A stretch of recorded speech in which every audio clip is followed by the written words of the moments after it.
가족 모임에서 며느리가 자기 엄마에게는 와인을 따라주더니 돌아서서 나에게 설거지를 하라고 명령했다. 모두가 거실에서 웃고 떠드는 동안 나는 말없이 자리에서 일어났다.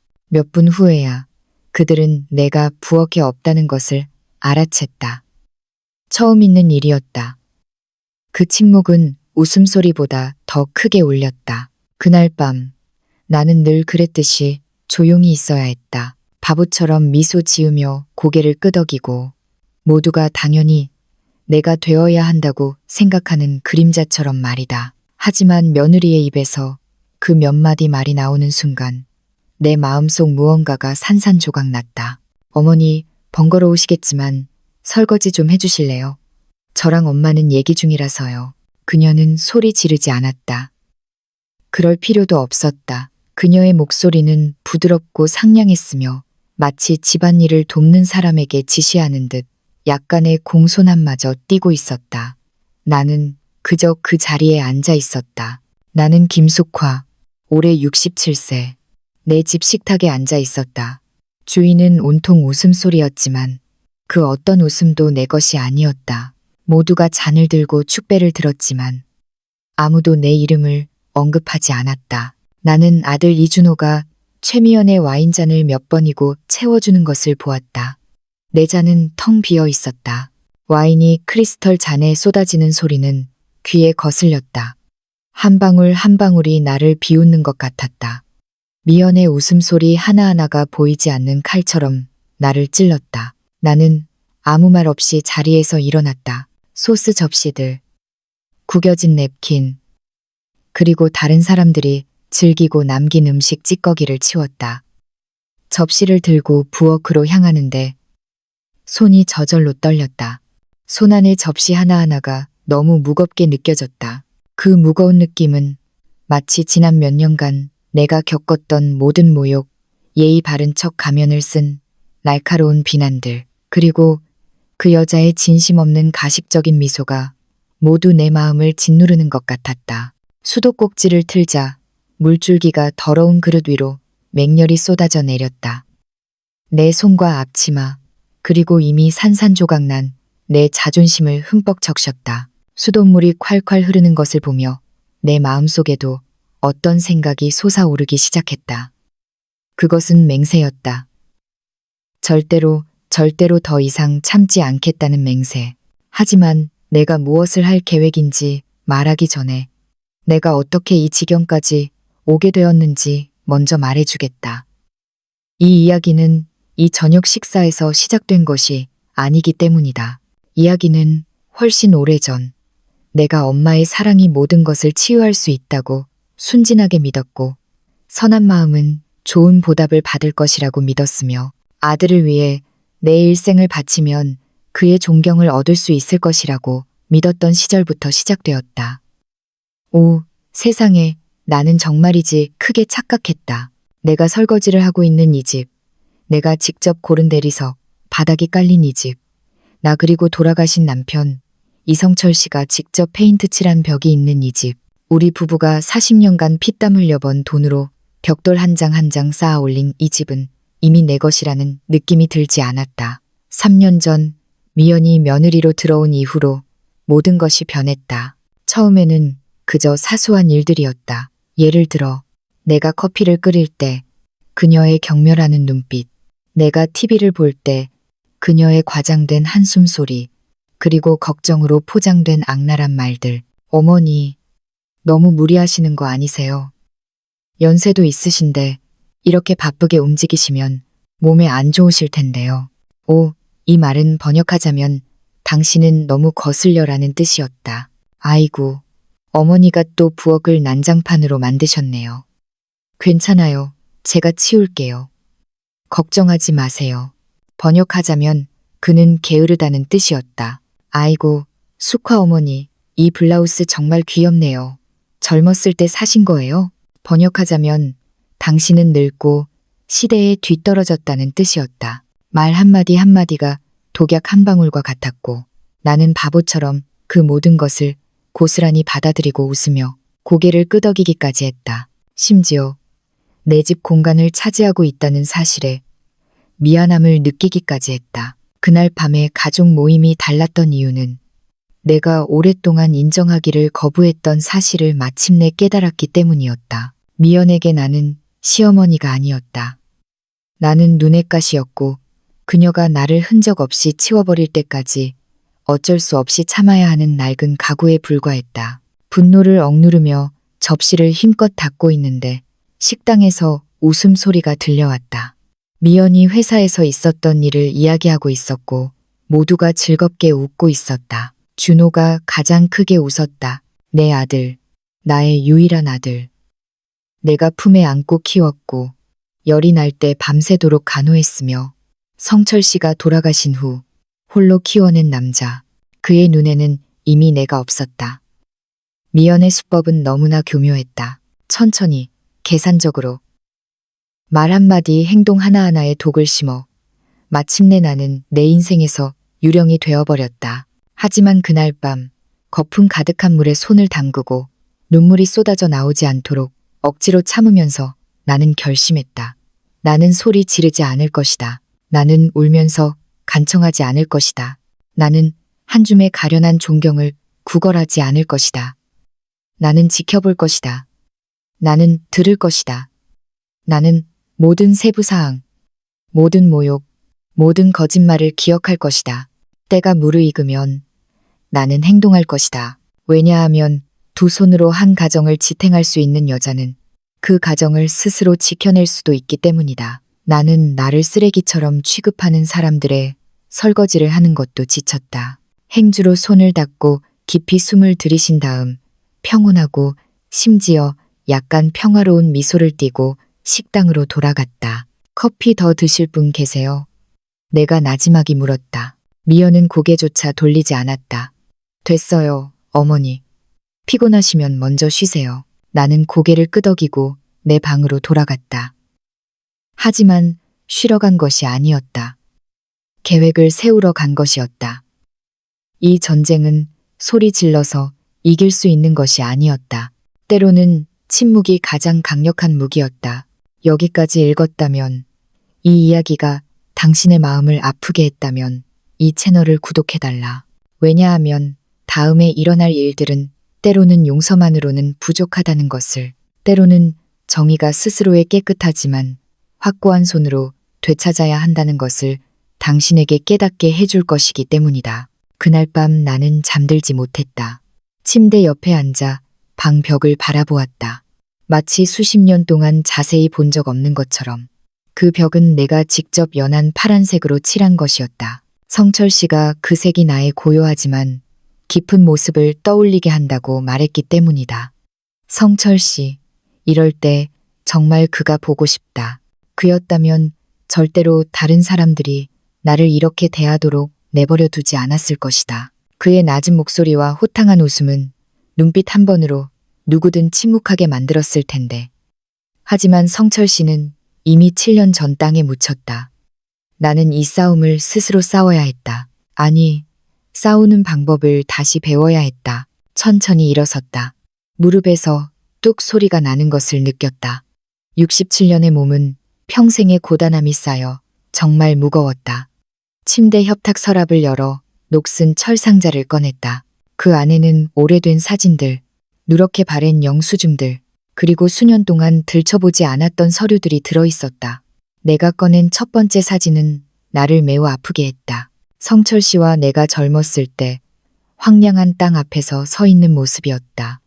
그의 나는 27세였고 그는 32세였다. 우리는 소박하게 옷을 입었지만 눈에는 희망의 빛이 반짝였다.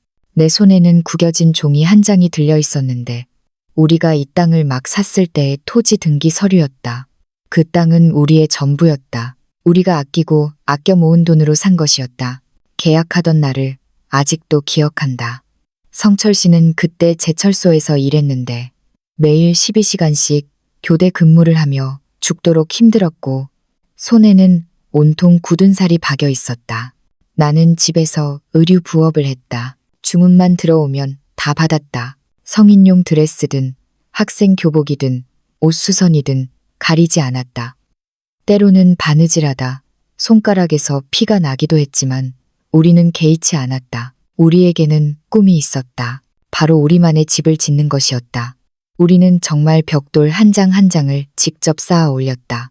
주말에는 성철 씨가 시멘트를 섞고 나는 물통을 날랐다. 내 친구들은 내가 미쳤다고 했다. 여자가 이런 힘든 일을 해서는 안 된다고 했다. 하지만 나는 상관없었다. 이 집은 우리의 것이 될 것이었고 피와 땀을 흘려서라도 기꺼이 짓고 싶었다. 우리는 5년 만에 집을 완성했다.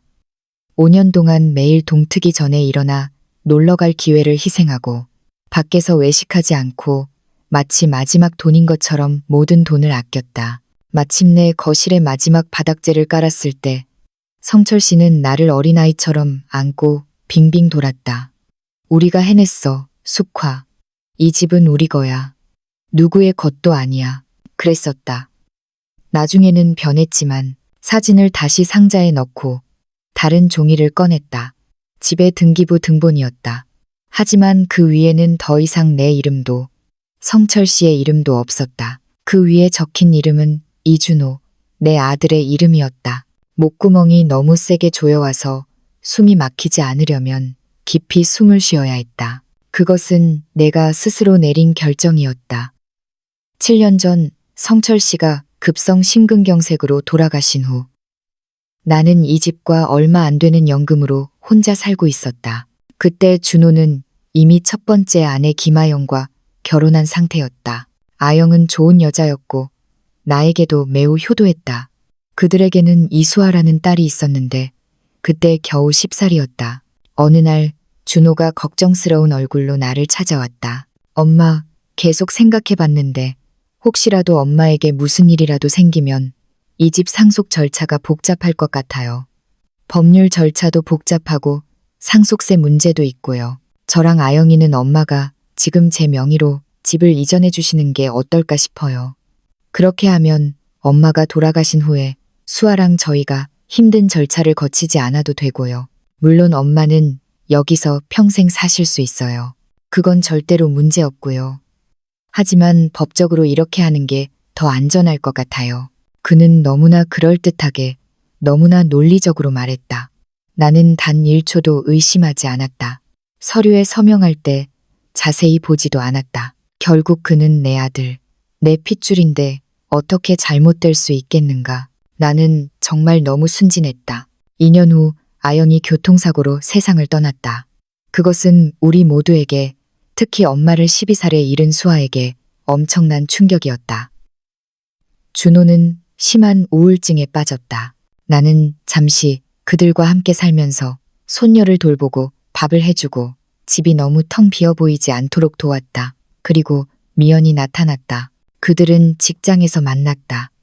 어떤 기업 연수 프로그램에서 미연은 인사팀장이었고 세련되게 옷을 입고 손톱은 예쁘게 관리되어 있었으며 입에는 항상 내가 알아듣지 못하는 영어 단어들이 붙어 있었다. 첫눈에 그녀를 보았을 때부터 뭔가 잘못되었다는 느낌이 들었지만 준호는 그녀에게 홀딱 반했다.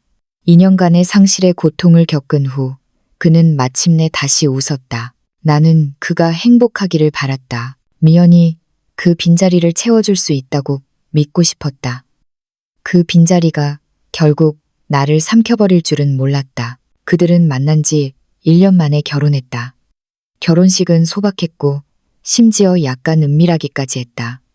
미연은 가족과 가까운 친구들만 초대해야 한다고 고집했다. 왠지 모르게 나는 신랑의 엄마라기보다는 평범한 손님처럼 느껴졌다. 결혼식 후 준호는 나에게 내 집으로 다시 돌아가 달라고 했다. 엄마, 미연이랑 저도 저희만의 공간이 필요해요.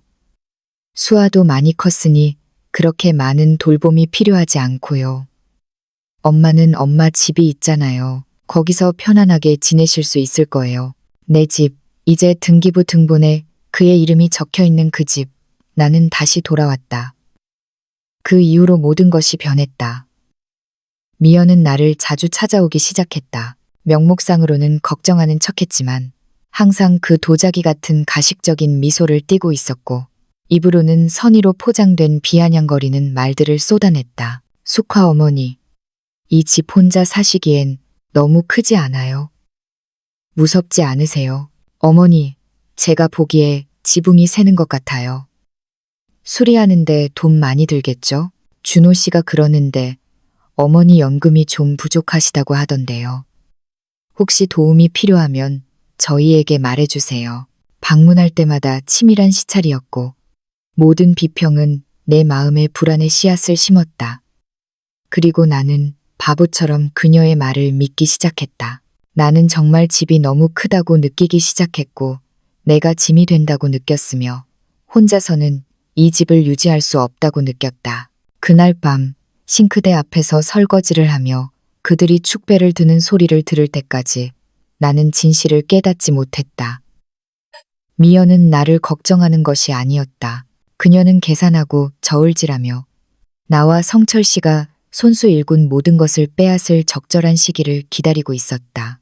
나는 등기 서류를 상자에 다시 넣고 서랍을 힘껏 닫았다. 성철 씨는 처음에 집을 지을 때 중요한 것을 가르쳐 주었다. 기초가 가장 중요하다고. 기초가 튼튼하면 집은 어떤 비바람에도 견딜 수 있다고. 그리고 나에게는 아직 기초가 있었다. 나는 그 기초를 어떻게 활용해야 할지 기억하기만 하면 되었다. 누군가 나에게 한 여자가 소리 지르거나 화를 내지 않고도 당신의 삶을 망가뜨릴 수 있다고 말했다면 예전에는 믿지 않았을 것이다. 하지만 미연은 나에게 가장 치명적인 독약은 종종 미소와 함께 한 방울씩 당신에게 먹여진다는 것을 가르쳐 주었다. 내가 그녀를 처음 만난 것은 준호가 나에게 그녀를 정식으로 소개하기 위해 저녁 식사를 마련했을 때였다. 나는 그날 오후 직접 만든 레몬 타르트를 가져갔다. 그것은 준호가 어릴 때부터 가장 좋아하던 것이었다. 나는 희망에 부풀어 그들의 아파트 초인종을 눌렀다. 아영이 세상을 떠난 후 내 아들은 마침내 다시 반려자를 찾았다.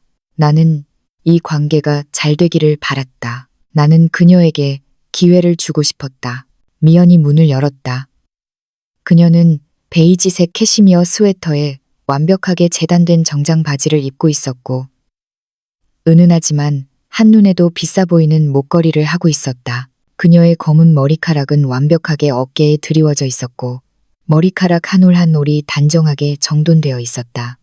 그녀는 환한 미소를 띠고 나에게 손을 내밀었다. 숙화 어머니, 드디어 뵙네요. 준호 씨가 어머니에 대해 정말 많이 얘기했어요. 그녀의 악수는 힘있고 전문적이었다. 마치 사업 거래를 성사시키는 것 같았다.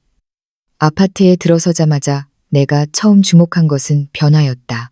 아영이 예전에 고른 가구들은 모두 사라지고 이제는 모두 미니멀리즘 스타일의 흰색과 회색 톤으로 바뀌어 있었고 의미를 알 수 없는 추상화들이 걸려 있었다. 이 집은 더 이상 집 같지 않았다. 치과 대기실처럼 보였다. 제가 레몬 타르트를 가져왔어요. 나는 보냉 가방을 들고 약간 자랑스럽게 말했다. 미연은 마치 내가 종이 한 조각을 건넨 것처럼 그 타르트를 쳐다보았다.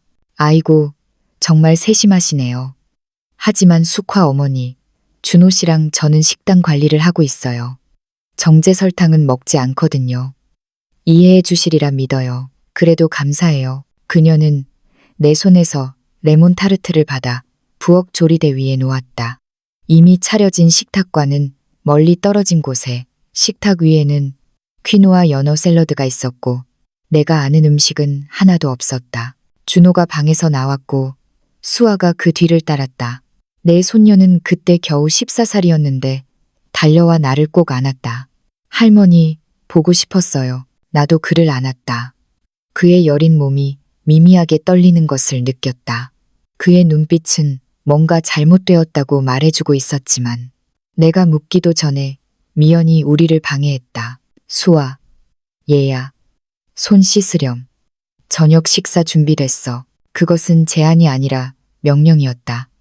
수아는 아무 말 없이 고개를 숙이고 시키는 대로 했다. 저녁 식사는 매우 어색했다.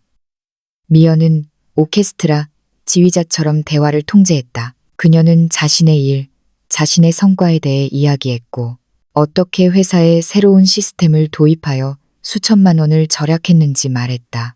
준호는 그녀를 숭배하는 듯한 눈빛으로 바라보며 그녀의 말 한마디 한마디에 고개를 끄덕였다.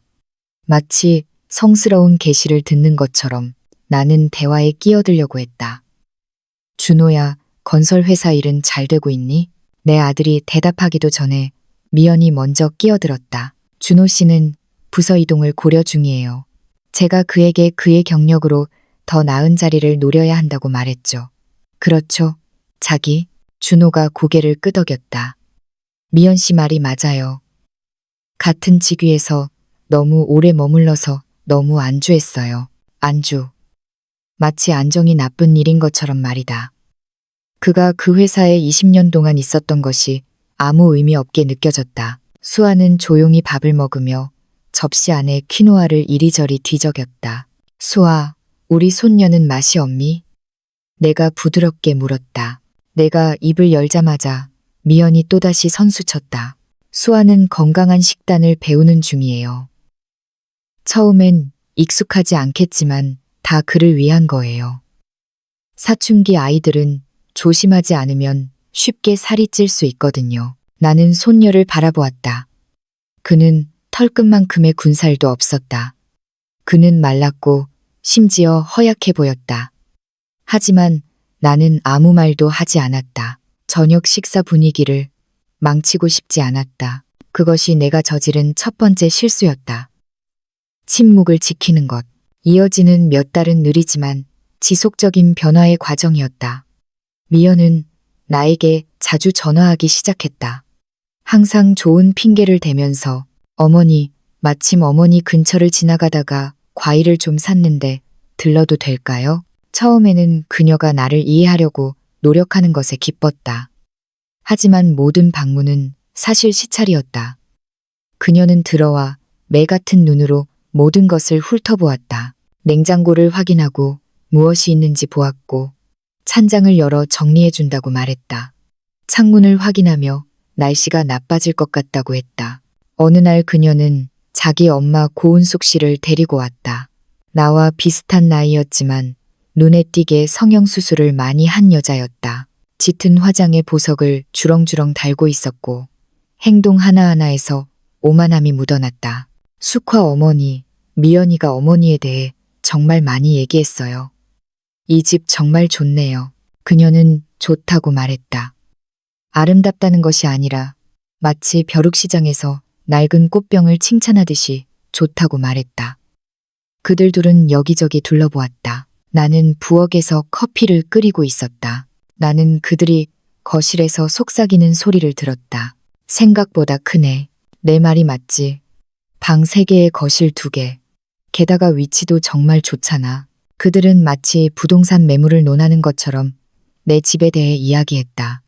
내가 커피를 들고 나갔을 때 고은숙 씨는 새빨간 립스틱을 바른 입으로 말했다. 숙화 어머니, 이렇게 큰 집을 유지하는 게 분명 힘들겠죠?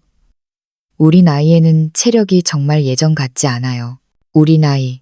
마치 그녀가 나처럼 평생 고생하며 산 것처럼 말이다.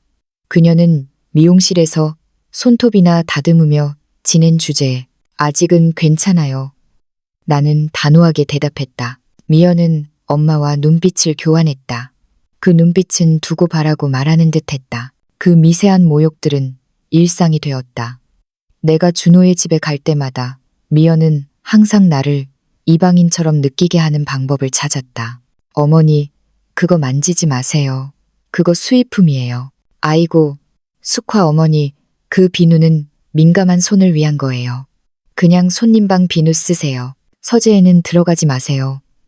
준호 씨가 일하고 있어요. 사실 그는 그저 TV를 보고 있을 뿐이었다.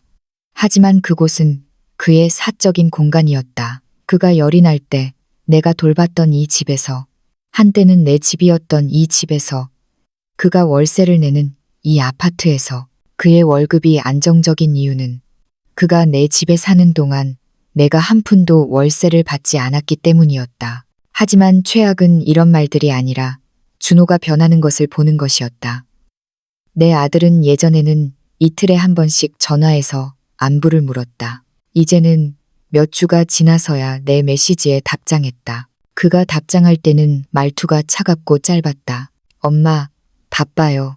무슨 일이에요? 미연은 그를 재설정해버린 것 같았다.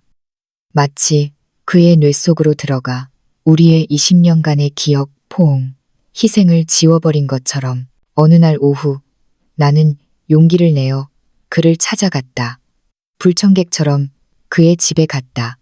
이것은 미연이 가장 싫어하는 일이었다. 준호야, 할 말이 있어. 둘이서. 미연은 레이더라도 달린 듯 나타났다. 숙화 어머니, 무슨 일이세요? 괜찮으세요? 흥분하신 것 같네요. 괜찮아. 그냥 내 아들이랑 얘기하고 싶을 뿐이야. 준호는 어색하게 나를 바라보았다. 엄마, 미연 씨는 내 아내예요.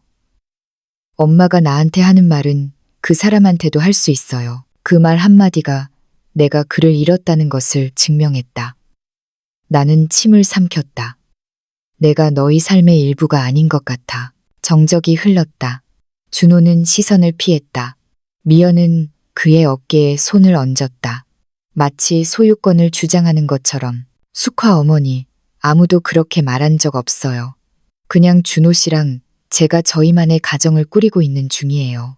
어머니는 어머니의 삶이 있고요. 모두에게 공간이 필요한 거죠. 그게 정상 아닌가요? 공간. 또다시 이 단어. 나는 마음이 찢어지는 듯 그곳을 떠났다. 집으로 돌아오는 길에 나는 끔찍한 사실을 깨달았다. 미연은 나를 준호의 삶에서 쫓아내려는 것이 아니었다. 그녀는 등기부 등본에 자신의 이름이 적힌 그 집에서 나를 쫓아내고 싶어 했다. 그리고 그녀가 그를 처음 만난 날부터 이 계획은 시작되었다. 내 나이가 되면 한 가지를 배우게 된다. 사람들은 당신의 모든 것을 한 번에 빼앗지 않는다는 것을. 먼저 그들은 당신에게 빌리고 다음에는 작은 부탁을 한다. 정신 차려보면 이미 당신의 주머니는 텅 비어 있고 그들은 당신이 더 주지 않은 것이 당신의 잘못인 것처럼 느끼게 만든다. 미연이 바로 그렇게 했다. 모든 일은 그 고통스러운 대화가 있은 지 3개월 후에 일어났다. 나는 여전히 내 오래된 집에서 살고 있었다. 그들이 필요하다고 말하는 거리를 유지하면서 나는 더 이상 불청객처럼 찾아가지 않았고 계속 전화하지도 않았다. 나는 쓴 약을 삼키듯이 이 외로움을 삼켜냈다. 어느 화요일 오후 준호가 우리 집에 왔다. 혼자였다. 미연 없이. 나는 놀랐다. 그가 몇 주 동안 오지 않았었기 때문이다. 들어갈 수 있을까요? 물론이지, 아들아. 여긴 내 집인데. 이 말은 반사적으로 튀어나왔다. 비록 법적으로는 더 이상 진실이 아니었지만 이 집은 정말 그의 집이었다. 그는 들어와 거실 소파에 앉았다. 아빠가 예전에 일요일마다 축구 경기를 보던 그 자리였다. 그는 매우 피곤해 보였고 다크서클이 있었으며 살도 빠져 있었다. 괜찮니, 준호야? 그는 깊이 숨을 들이쉬었다. 엄마, 부탁할 게 있어요. 먼저 화내지 마세요. 내 심장이 빠르게 뛰었다. 누군가 이렇게 말을 시작할 때면 보통 이어지는 말은 매우 상처가 되는 법이었다. 미연 씨랑 제가 최근에 경제적으로 좀 어려워요. 미연 씨 엄마가 수술해서 친정에 돈을 좀 빌려줬고요. 저도 차 수리하느라 예상치 못한 지출이 있었어요. 모든 일이 한꺼번에 겹쳐서 이번 달에 저희가 좀 자금 회전이 안 돼요. 나는 조용히 기다렸다. 300만 원이 필요해요. 이번 달만요. 2번에 나눠서 갚아드릴게요. 약속해요. 300만 원. 내 한 달 연금의 절반이 넘는 돈이었다. 준호야, 나는 한 달에 500만 원으로 겨우 살아가는데 너한테 주면 생활비는 어떻게 하니? 엄마, 부탁이에요. 잠시만요. 게다가 엄마는 지출도 별로 없잖아요. 월세도 안 내고 전기세도 절약하고 차도 없고요. 저희는 지출이 훨씬 많아요. 월세를 내지 않는다는 것이 마치 직접 지은 집에서 사는 것이 특권인 양 들렸다. 40년간의 노력의 결과가 아니라. 그럼 미연 씨는 그 사람 돈 꽤 많이 벌지 않니? 준호는 이를 악물었다. 그 사람 월급은 다른 비용으로 다 나가요. 엄마, 저희한테 돈을 달라는 게 아니라 빌려달라는 거예요. 빌려달라는 이 단어는 너무나 형식적이고 엄숙하게 들렸다. 마치 그들이 정말 갚을 생각이라도 있는 것처럼. 하지만 그는 내 아들, 나의 유일한 아들이었다.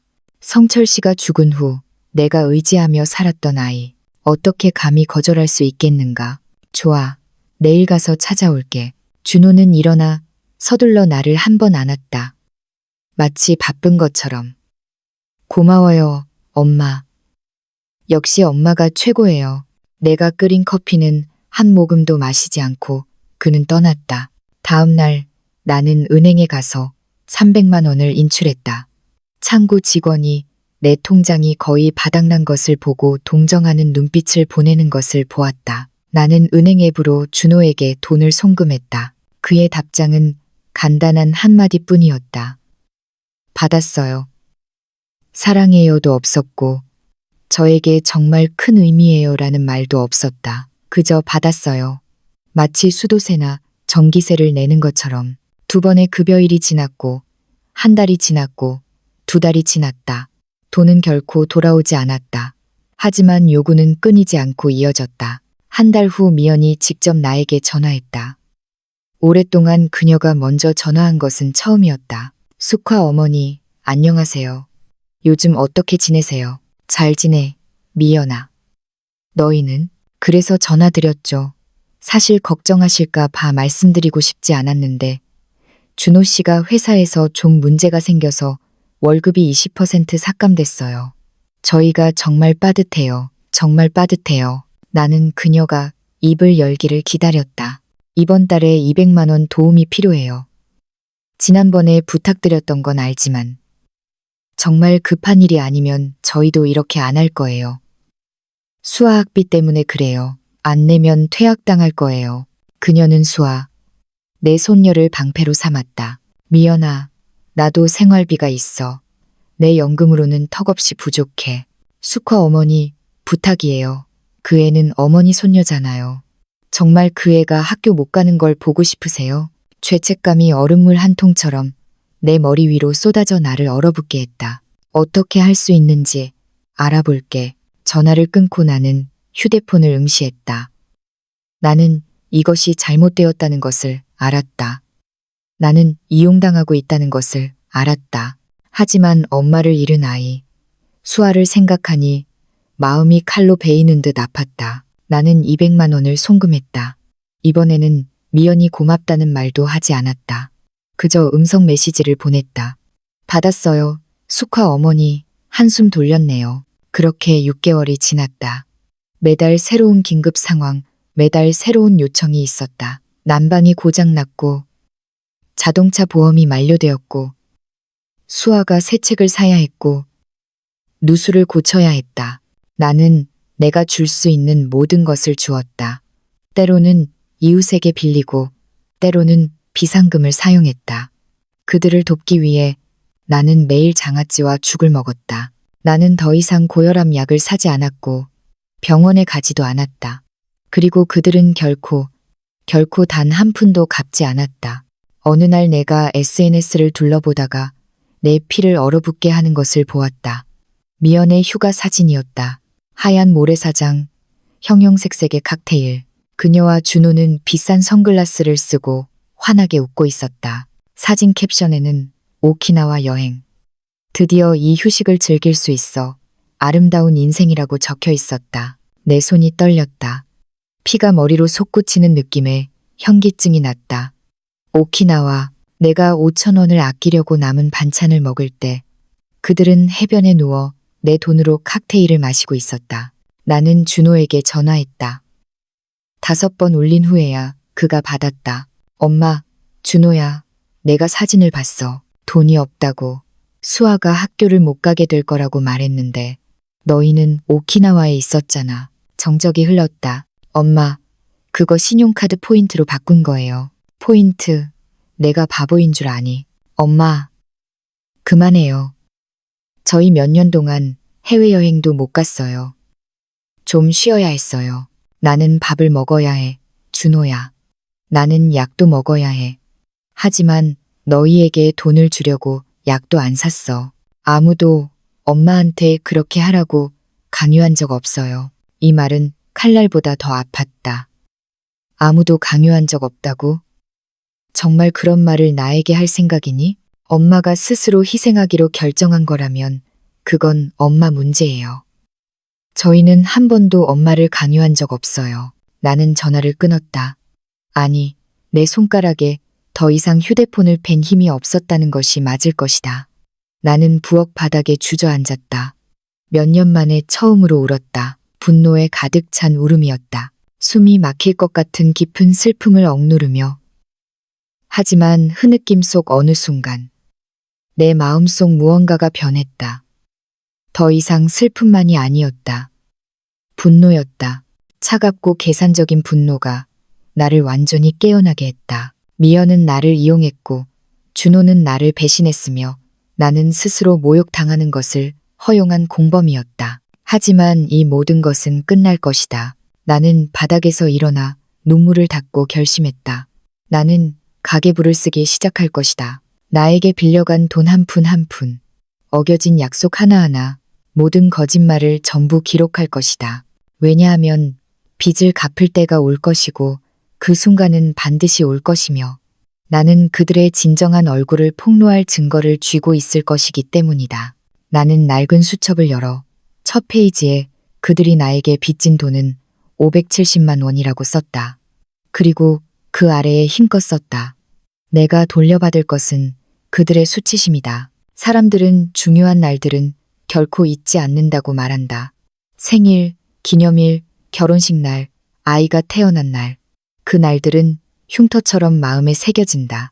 나는 3월 14일에 태어났다. 성철 씨는 늘 그날이 봄이 깨어나는 날이라고 말했고, 그래서 내가 그의 가장 아름다운 꽃이라고 했다. 매년 그는 한 번도 빠짐없이 뜨끈한 미역국을 침대까지 가져다 주었고, 빨간 장미 한 송이를 선물했다. 단 한 송이였다. 그는 내가 세상에서 가장 아름다운 여자이기에 많은 꽃다발이 필요 없다고 말했다. 그 날들은 나에게서 너무 멀리 떨어져 있었다. 올해 나는 68세가 되었다. 나는 거창한 파티를 기대하지 않았다. 이 나이에는 값비싼 선물도 바라지 않는다. 그저 기본적인 것을 원할 뿐이다. 아들이 전화해서 엄마 생신 축하해요 라고 말해주거나 어쩌면 와서 함께 커피 한 잔 마셔주는 것 정도. 그날은 토요일이었다. 나는 평소처럼 일찍 일어나 커피를 끓이고 부엌 식탁에 앉아 전화를 기다렸다. 오전 7시 소식 없었다. 8시에도 9시에도 정적만이 흘렀다. 10시가 되자 나는 손을 바쁘게 움직이려고 집 전체를 청소했다. 깨끗하지도 않은 옷을 세탁하고 마당을 2번 쓸었다. 무엇이든 좋았다. 유일한 아들이 나를 잊었다는 생각을 하고 싶지 않았다. 11시 반, 전화가 울렸다. 나는 바보처럼 심장이 가슴에서 쿵쾅거리는 채로 전화를 받으러 달려갔다. 숙화 어머니, 안녕하세요. 미연이에요. 내 마음이 가라앉았다. 미연아.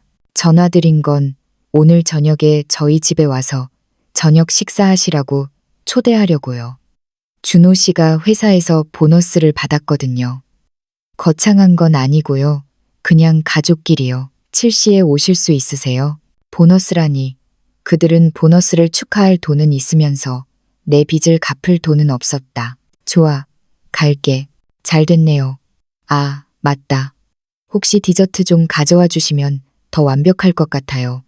어머니가 만드시는 파이가 그렇게 맛있잖아요. 내가 대답하기도 전에 그녀는 전화를 끊었다. 생일 축하한다는 말도 없었고.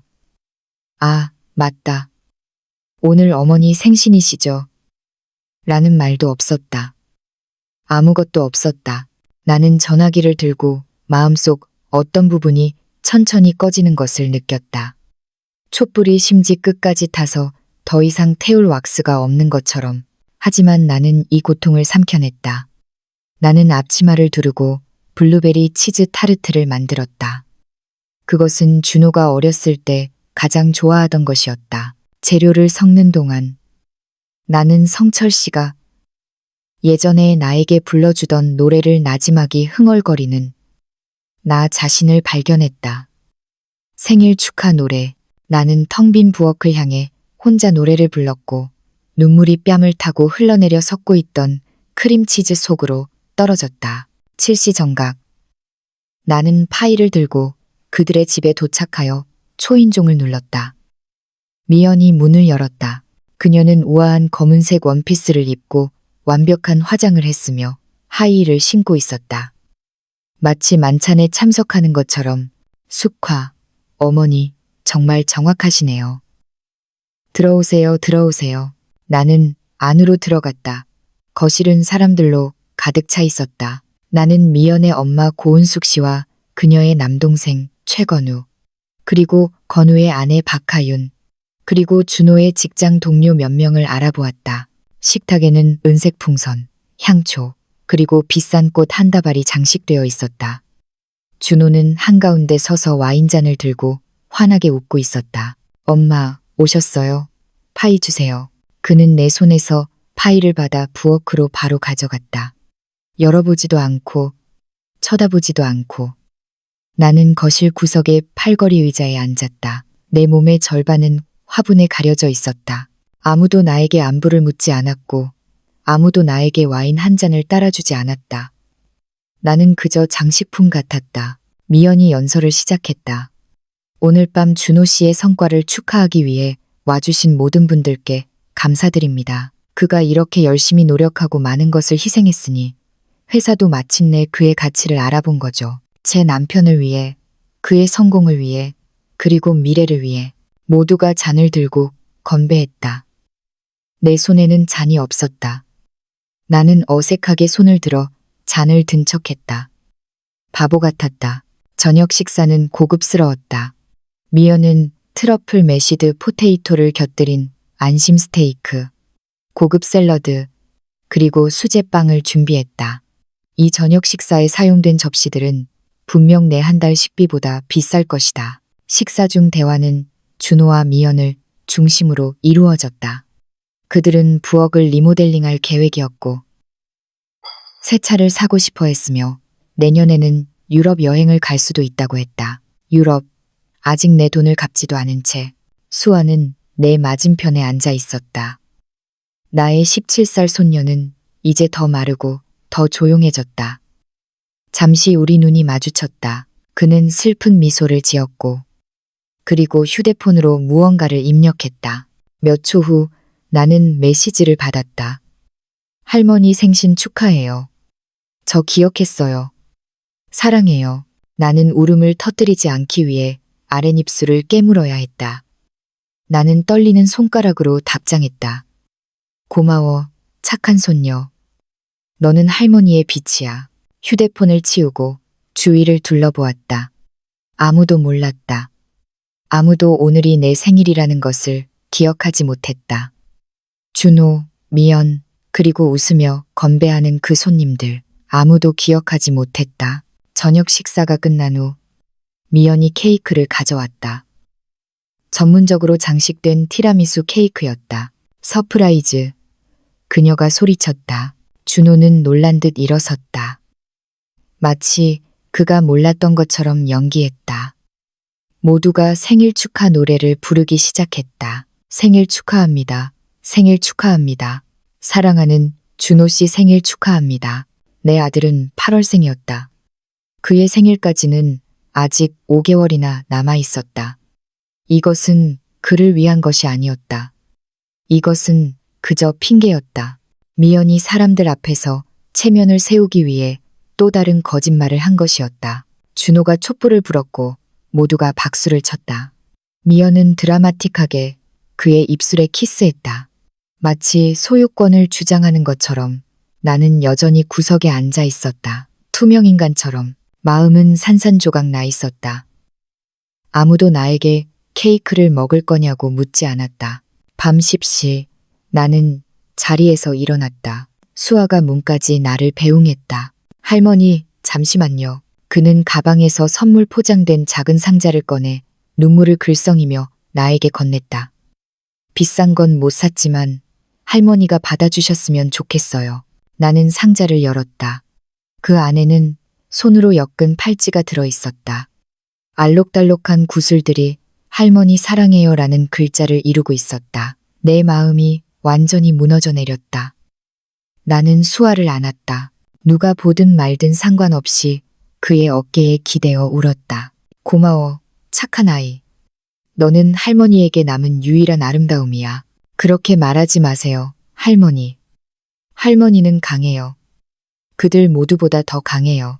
나는 팔찌를 차고 부서진 마음을 끌어안고 천천히 집으로 돌아갔다. 집에 돌아와 나는 불 켜지 않은 채 칠흑 같은 거실에 앉아 있었다. 그저 그렇게 조용히 앉아 성철 씨가 30년 전 나에게 선물한 벽시계가 낮게 똑딱거리는 소리를 들었다. 그리고 나는 깨달았다. 그들이 나를 잊은 것만이 아니었다. 그들에게 나는 애초에 중요하지 않았고 기억할 가치도 없었다. 미연에게 나는 짐이었고 준호에게는 의무였으며 다른 사람들에게 나는 아예 존재하지 않는 사람이었다. 하지만 수아에게 나는 여전히 사람이었다. 나는 여전히 가치가 있었다. 그것만으로도 내가 결정을 내리기에 충분했다. 나는 더 이상 사랑을 구걸하지 않을 것이다. 나는 더 이상 동정심, 어린 관심을 기다리지 않을 것이다.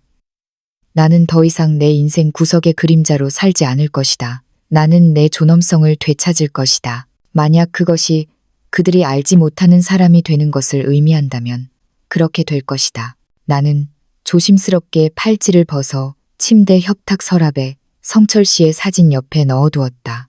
이것은 세상에 아직 진정한 사랑이 있다는 것을 상기시켜주는 증표였고 또한 가치 없는 사람들에게 사랑을 주는 것을 멈출 때라는 것을 상기시켜주는 것이었다. 그날 밤 나는 침대에 누워 맹세했다. 이 집에서 다음 생일을 축하할 때 나는 절대로 구석에 앉아있지 않을 것이다. 나는 똑바로 당당하게 설 것이고 그들이 고개를 숙여야 할 것이다. 그날 밤 이후 나는 변했다. 갑작스러운 극적인 변화는 아니었다. 마치 번개가 나무를 때리는 것처럼 말이다. 오히려 물이 벽에 균열을 스며들듯이 시간이 지나면서 내부로부터 천천히 무너져 내리는 것에 가까웠다. 준호가 전화해도 받지 않았다. 미연이 메시지를 보내도 즉시 답장하지 않았다. 나는 더 이상 그들이 부르면 달려가지 않았다. 나를 믿어라. 이것은 그들을 미치게 만들었다. 준호가 처음 나에게 전화했는데 내가 받지 않았을 때 그는 3통의 음성 메시지를 남겼다. 나는 모두 들었지만 한 통도 답장하지 않았다. 엄마, 괜찮아요? 전화 좀 받아요. 엄마, 나 걱정돼요. 무슨 일 있어요? 엄마, 전화 안 받으면 엄마 집에 갈 거예요. 그는 오지 않았다. 그 공허한 위협은 나에게 한 가지를 확인시켜 주었다. 그의 걱정은 나를 위한 것이 아니라 그가 나에 대한 통제력을 잃었기 때문이었다. 이틀 후 미연이 불청객처럼 우리 집에 나타났다. 그녀는 마치 문을 열라고 명령할 권리라도 있는 양초인종을 급하게 눌러댔다. 나는 안에서 커피를 마시며 창밖으로 그녀를 보았다. 그녀는 값비싼 선글라스를 끼고 명품 가방을 메고 서 있었다. 그녀는 5분을 기다렸고 그리고 10분을 기다렸다. 마침내 화가 나서 떠났다. 그녀는 메시지를 보냈다. 숙화 어머니, 제가 찾아갔는데 안 계시네요. 괜찮으시길 바라요. 저희가 걱정하고 있어요. 나는 답장하지 않았다. 그날 밤 준호가 왔다. 이번에는 문을 열어주었다. 엄마, 무슨 일이에요? 왜 전화 안 받아요? 그가 화난 목소리로 물었다. 나는 그를 매우 평온하게 바라보았다. 예전의 그 조급함도 늘 입에 달고 살던 그 미안함도 없었다. 바빴어. 바빴다고요? 뭘 그렇게 바빴는데요? 내 삶을 사는데 바빴어, 준호야. 그는 멍해졌다. 그는 이런 나의 모습에 어떻게 반응해야 할지 몰랐다. 더 이상 자신의 존재에 대해 미안해하지 않는 나에게 화났어요. 나는 한숨을 쉬었다. 화난 거 아니야. 그냥 지쳤을 뿐이야. 뭘요? 모든 것에 지쳤어. 나는 더 이상 설명하지 않았다. 나는 배웠다. 더 많이 설명할수록 그들은 당신을 덜 중요하게 여긴다는 것을 사실이 눈앞에 있을 때 더 이상 말할 필요가 없었다. 준호는 혼란스러운 얼굴로 떠났다. 나는 문을 닫았다. 왠지 모를 해방감을 느꼈다. 그날부터 내 삶의 리듬이 변했다. 그들이 방문할 때 더 이상 밥을 하지 않았다. 만약 그들이 식사 시간에 와서 내가 무엇인가를 차려주기를 기대한다면 나는 그저 골목에 있는 그 뷔페 식당 괜찮던데 반찬도 많고라고 말할 뿐이었다. 가족 모임 후에는 더 이상 설거지를 하지 않았다. 만약 미연이 나에게 설거지를 하라고 하면 나는 웃으며 손이 좀 안 좋네. 네가 더 젊으니 네가 해라라고 말했다. 나는 더 이상 그들에게 돈을 빌려주지 않았다. 준호가 처음으로 돈을 요구했을 때 나는 그의 눈을 똑바로 바라보며 평온하게 말했다. 돈 없어. 어떻게 돈이 없어요? 계속 도와주셨잖아요. 이제는 못해. 왜요? 내 연금으로는 부족해서 그래. 너희는 이미 가져갈 만큼 가져갔어. 그는 얼굴이 새빨개졌지만 한마디도 할 수 없었다. 그 말이 진실이라는 것을 알았기 때문이다. 그들이 몰랐던 것은 사실 나에게 돈이 있었다는 것이었다. 나는 모든 돈을 비밀 계좌에 저축하기 시작했다. 많지는 않았지만 내 것이었다. 나는 더 이상 동냥하는 거지처럼 돈을 내주지 않을 것이다. 나는 또한 모든 대화를 녹음하기 시작했다. 수아가 녹음 앱 사용하는 법을 가르쳐 주었다. 나는 몰래 녹음했고 그들은 전혀 눈치채지 못했다. 이것은 불신 때문이 아니라 생존을 위한 것이었다. 나는 그들이 돈을 요구하는 메시지를 스크린샷으로 보관하고 은행 이체 내역을 저장했으며 수첩의 모든 대출의 정확한 날짜, 깨진 약속 하나하나, 부탁으로 위장된 모든 모욕을 기록했다. 나는 그들이 알지 못하는 여자로 변해가고 있었다. 간청하는 대신 관찰하는 여자, 애원하는 대신 경청하는 여자. 이것은 그들을 혼란스럽게 만들었다. 미연은 준호에게 나에 대해 불평하기 시작했다. 나는 그들이 말하는 것을 직접 들은 것이 아니었다. 수아가 나에게 말해준 것이었다. 그는 매번 몰래 나를 찾아왔다. 할머니, 제가 미연 씨가 전화 통화하는 걸 들었어요. 자기 엄마한테 할머니가 변했다고, 예전과 달라졌다고 불평하더라고요. 나는 준호가 어깨를 으쓱하는 것을 보며 나직이 웃었다.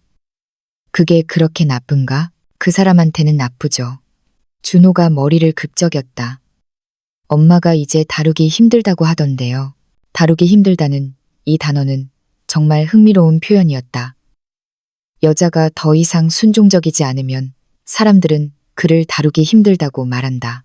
그녀가 더 이상 동정심 어린 대우를 받아들이지 않으면 사람들은 그를 복잡하다고 말한다. 마침내 그녀가 아니오 라고 말하는 법을 배우면 사람들은 그를 문제아라고 말한다.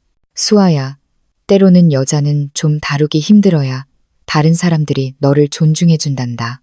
내 손녀가 나를 꼭 안았다. 할머니, 저는 지금의 할머니가 좋아요. 말하기는 좀 어려워 보이지만 더 존경하고 싶어져요. 이 말은 내 마음속에 깊이 새겨졌다. 몇 주가 지났다. 나의 침묵은 그들의 삶 속에서 발효되기 시작했다. 준호는 관계를 회복하려고 노력했지만 이번에는 다른 방법을 썼다. 어느 일요일 그는 꽃을 한 다발 가져왔다. 엄마, 이거 엄마 거예요. 저희가 요즘 좀 서먹한 건 알아요. 나는 무표정하게 꽃을 받았다. 고마워. 꽃병에 안 꽂으세요. 나중에 그는 어색하게 거실 소파에 앉았다. 나는 커피를 끓였지만 나 자신을 위한 한 잔만 끓였다. 저한테는 한 잔도 안 줘요. 마시고 싶어? 네. 나는 일어나 그에게 한 잔을 끓여주었다. 설탕은 넣지 않았다. 그가 늘 설탕을 넣어 마시는 것을 알았지만 일부러 그런 것은 아니었다.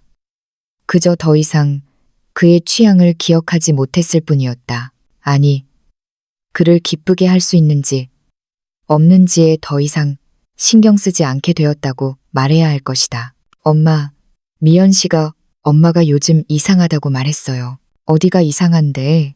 그냥 너무 냉담하고 거리를 두는 것 같아요. 그래서 오늘 할 말이 그거야. 그럼 내가 뭘 말해줬으면 좋겠니? 엄마, 모르겠어요. 아무거나요. 요즘 엄마가 저를 전혀 신경 안 쓰는 것 같아서요. 이런 말은 예전 같으면 내 마음을 산산조각 냈을 것이다. 하지만 이제는 그저 고요한 슬픔을 느낄 뿐이었다.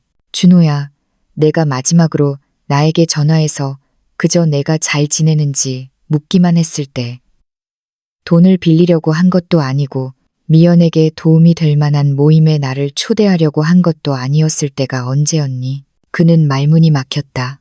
그래, 기억 못할 거야. 왜냐하면 그런 일은 애초에 없었으니까. 엄마, 그건 불공평해요. 저도 바쁘다고요. 모두가 바빠, 아들아. 하지만 사람들은 항상 자신에게 소중한 사람들을 위해 시간을 내기 마련이지. 그는 화가 나서 일어섰다. 도대체 뭘 원하는지 모르겠어요. 아무것도 아니야, 준호야. 이제 너에게 아무것도 바라지 않아. 그는 문을 쾅 닫고 나갔다. 그가 가져온 꽃은 식탁 위에 버려져 있었다. 그들은 물도 없이 천천히 시들어갔다. 그의 공허한 노력처럼 완벽한 아이러니였다. 준호가 실패하자 미연은 전략을 바꿨다. 그녀는 나에게 장문의 메시지를 보냈다. 온통 아름다운 말들로 가득 차 있었다. 숙화 어머니, 저희가 혹시라도 부족한 점이 있었다면 정말 죄송해요. 저희가 어머니를 정말 사랑한다는 것을 아시잖아요. 준호 씨도 어머니를 정말 걱정하고 있어요. 저희는 진심으로 모든 것이 예전처럼 돌아가기를 바라요. 예전처럼. 내가 그들의 감정은행 ATM이자 무료 재정 후원자였던 시절로 돌아가자는 말인가? 나는 3일이 지나서야 답장했다. 메시지 고마워, 미연아. 나 잘 지내. 그것뿐이었다. 설명도, 양보도, 값싼 용서도 없었다. 그들이 이해하지 못하는 것은 내가 밀고 당기기 게임을 하는 것이 아니었다는 점이다. 나는 화를 내며 그들이 나를 달래주기를 기다리는 것이 아니었다. 나는 더 중요한 것을 재건하고 있었다. 나의 자유를 침묵 속에서 보낸 하루하루 나는 더 강해지는 것을 느꼈다. 마치 수년 동안 몸에 걸쳐 있던 보이지 않는 짐을 벗어던지는 것처럼 그들이 내가 그저 미연이 우리 집 문 밖에서 준호와 싸울 때 말했던 것처럼 갱년기 노인이라고 생각할 때 나는 그들이 상상조차 하지 못했던 일을 하고 있었다. 나는 증거를 수집하고 있었고 또한 조사하고 있었다. 나는 등기소에 가서 우리 집의 최신 등기부 등본과 최초의 명의 이전 서류를 떼어냈다. 몇 년 전 아들을 맹목적으로 믿고 서명했던 서류에 정확히 무엇이 쓰여 있었는지 확인하고 싶었다. 그리고 내가 발견한 것은 나를 숨막히게 할 정도로 놀라게 했다. 서류에는 조항 하나가 있었다. 돌아가신 남편 성철 씨가 준호가 태어나기 전 우리가 땅을 살 때부터 굳이 포함시키라고 고집했던 작은 글씨였다. 생존 배우자는 종신 거주권을 가진다. 이것은 집이 준호의 명의로 되어 있지만 법적으로 나는 내가 죽을 때까지 이 집에 살 권리가 있다는 것을 의미했다. 아무도 나를 쫓아낼 수 없었다. 아무도 내 동의 없이 집을 팔 수 없었다. 그 몇 글자를 읽을 때 내 손은 떨렸다. 성철 씨는 하늘에서도 여전히 나를 보호하고 있었다. 나는 서류를 금고에 넣었다. 몇 달 만에 처음으로 진심으로 웃었다.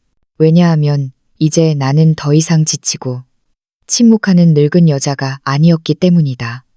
나는 계획을 가진 여자였고 그들은 다가올 폭풍에 대해 아무것도 모르고 있었다. 어떤 배신은 마치 세게 뺨을 맞는 것과 같아서 빠르고 아프며 무시할 수 없다. 하지만 가장 최악의 배신은 종종 당신이 예상치 못하게 발견하는 것이다. 당신이 마음의 경계를 풀었을 때 일어나는 것이다. 어쩌면 상황이 그렇게 나쁘지 않을지도 모른다는 희망의 실오라기가 남아있을 때 당신을 잔인하게 찌르는 것이다. 그 배신은 어느 화요일 오후에 일어났다. 나는 동네 시장에 가서 장을 보고 양손 가득 짐을 들고 집으로 돌아오고 있었다. 피곤했지만 마음은 평온했다. 집 문에 다다랐을 때 미연의 차가 거기에 주차되어 있는 것을 보았다.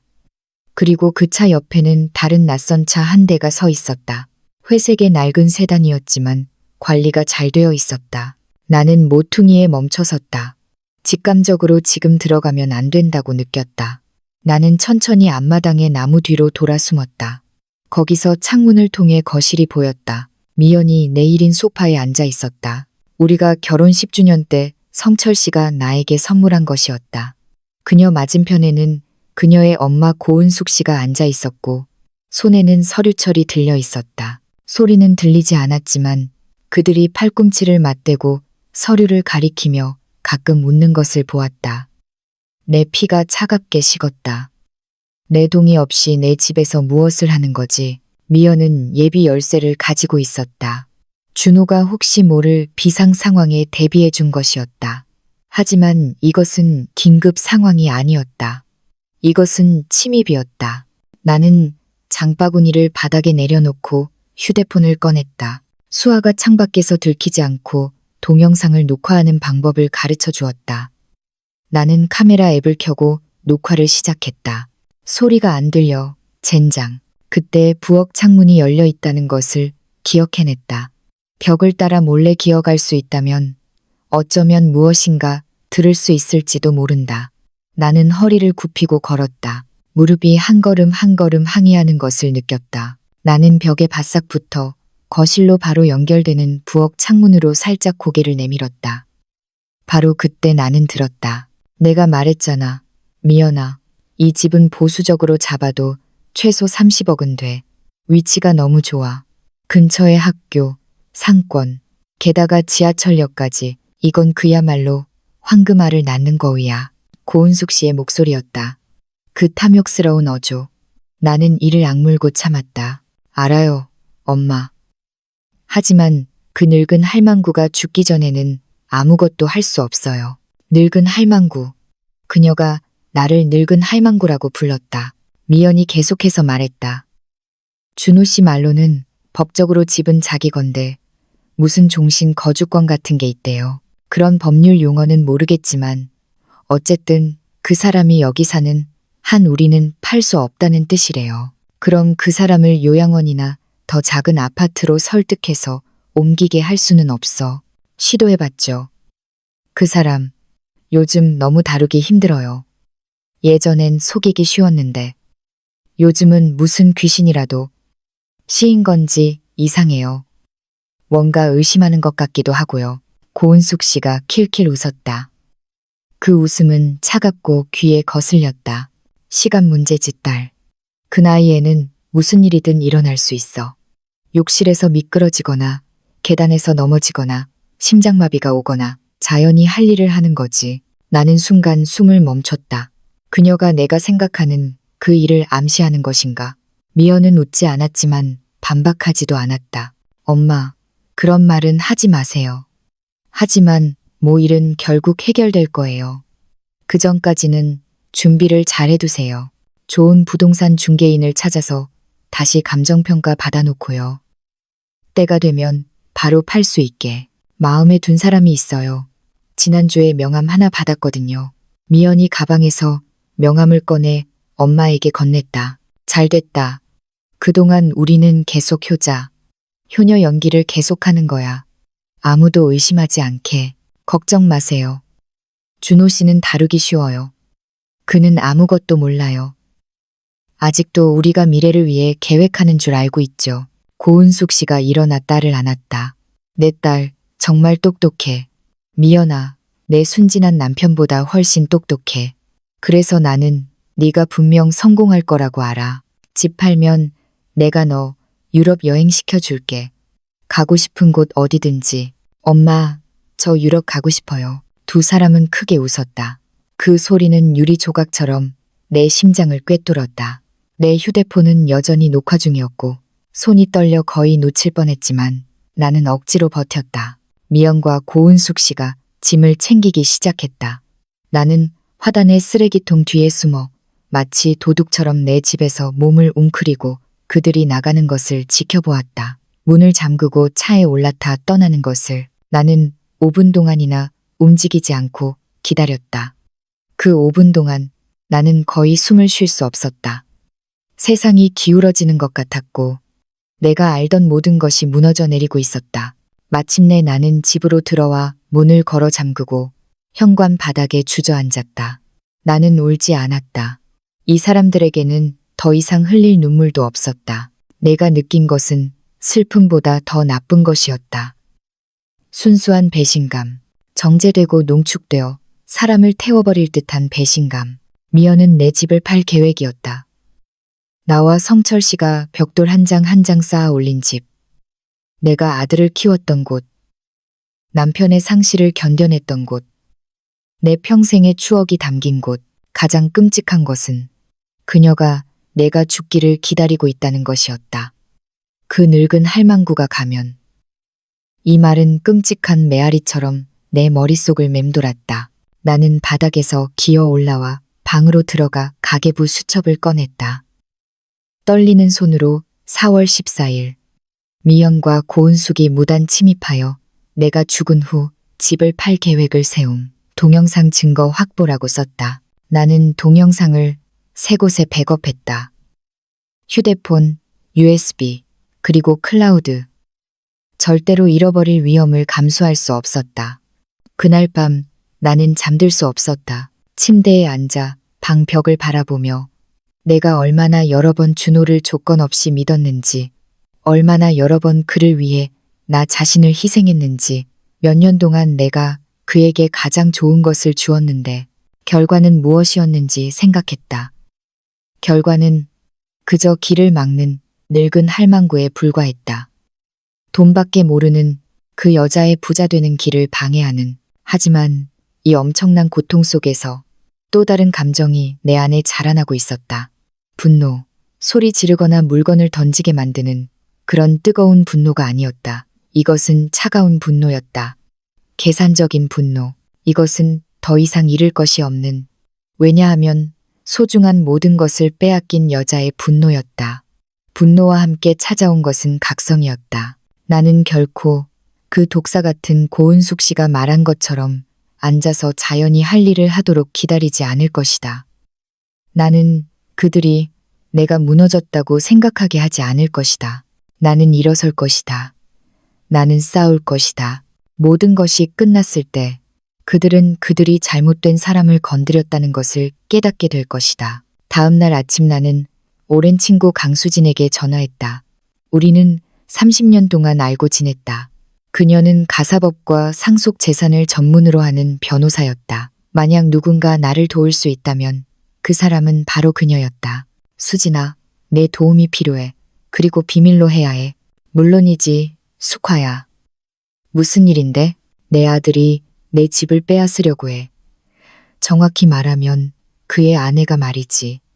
나는 나 자신을 보호해야 해. 전화 저편에서 잠시 침묵이 흘렀다. 내일 내 사무실로 와. 모든 서류를 다 가져와. 전화를 끊고 나는 깊이 숨을 들이쉬었다. 이것은 더 이상 집을 지키는 것만이 아니었다. 이것은 내 삶을 지키는 것이었다. 그리고 이번에는 절대로 지지 않을 것이다. 수진의 법률사무소는 시내 중심에 있는 좀 오래되었지만 위험 있는 건물에 있었다.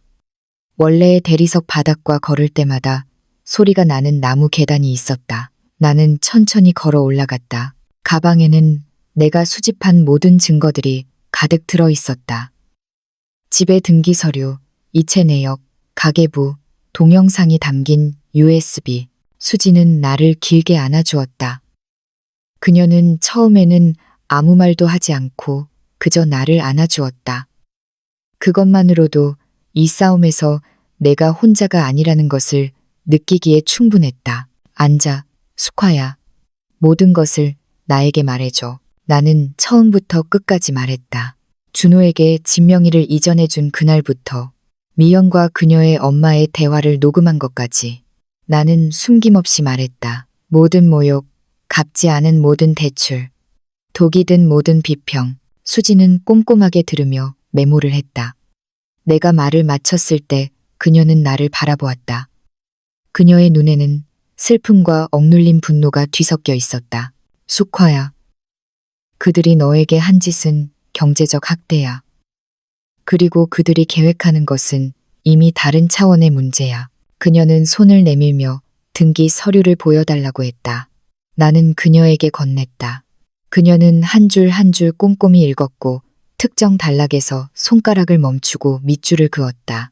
마치 한 세기처럼 긴 시간이 흐른 후 그녀는 고개를 들고 웃었다. 숙화야, 성철 씨는 네 생각보다 너를 더 잘 보호했어. 무슨 말이야? 이 종신 거주권 조항은 장식용이 아니야. 이것은 무적의 방어막이야. 이것은 네가 죽을 때까지 이 부동산을 점유하고 거주할 권리가 있다는 것을 의미해. 준호는 명의상 집주인이지만 내 동의 없이는 이 집에 대해 아무것도 할 수 없어. 그는 팔 수도 없고 담보대출을 받을 수도 없고 세를 줄 수도 없고 너를 쫓아낼 수도 없어. 아무것도 할 수 없어. 공기가 폐로 다시 들어오는 것을 느꼈다. 정말이야, 정말이야. 게다가 그뿐만이 아니야. 만약 준호가 내 허락 없이 집을 팔려고 시도한다면 그 거래는 무효가 돼.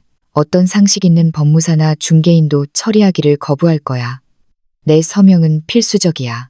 하지만 미연은 그들이 다 준비했다고 했는데 그냥 나는 말을 잇지 못했다. 수진이 내 손을 꽉 잡았다. 내가 죽기를 기다리는 거지. 내가 살아있는 한 이 집은 이름만 빼고 모든 것이 내 거야. 나는 침묵했다. 이 모든 것을 소화하면서 성철 씨, 나의 성철 씨. 죽어서도 여전히 나를 보호하고 있었다. 그럼 내가 이것으로 무엇을 할 수 있을까? 내가 물었다. 수지는 의자 등받이에 기대어 생각했다. 몇 가지 선택지가 있어. 첫째, 아무것도 하지 않고 그들이 크게 착각하고 있고 너를 건드릴 수 없다는 것을 알면서 안심하고 사는 거야. 하지만 네가 그렇게 하고 싶지 않다는 것을 알아. 하고 싶지 않아. 두 번째 선택지. 너는 소유권을 완전히 되찾을 수 있어. 네가 오도된 상태에서 준호에게 집을 명의 이전해 주었다는 것을 증명하고 그와 며느리가 너에게 경제적 학대를 가했다는 것을 증명하는 거야. 네가 가진 증거들이 있다면 판사는 증여 취소를 판결할 수 있어. 그게 가능할까? 물론이지. 이것을 부양 의무, 불이행 또는 배은망덕으로 인한 증여 취소라고 해. 나를 믿어. 그들의 행동은 완전히 조건에 부합해. 내 심장이 빠르게 뛰었다. 얼마나 걸릴까? 6개월, 어쩌면 1년.